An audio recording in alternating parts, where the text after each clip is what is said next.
آپ میں ایک صحابی حاضر ہو کر عرض کرتے ہیں، یا رسول اللہ صلی اللہ علیہ وآلہ وسلم، میرے حسن سلوک کا سب سے زیادہ حقدار کون ہے؟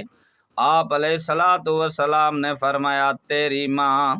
اس نے عرض کیا یا رسول اللہ صلی اللہ علیہ وسلم، اس کے بعد فرمایا تیری ماں۔ پھر صحابی نے عرض کیا یا رسول اللہ صلی اللہ علیہ وسلم، اس کے بعد آپ نے فرمایا تیری ماں۔ چوتھی مرتبہ صحابی نے عرض کیا یا رسول اللہ صلی اللہ علیہ وسلم، اس کے بعد کون؟ فرمایا تیرا باپ۔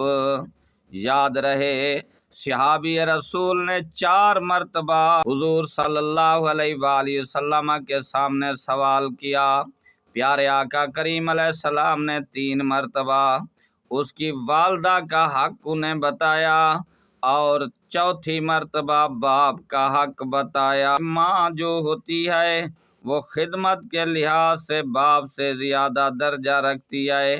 ہمیں چاہیے کہ ہم اپنے والدین کی خدمت اور اطاعت کریں اور بالخصوص ماں کے ساتھ بہت ادب سے پیش آئیں۔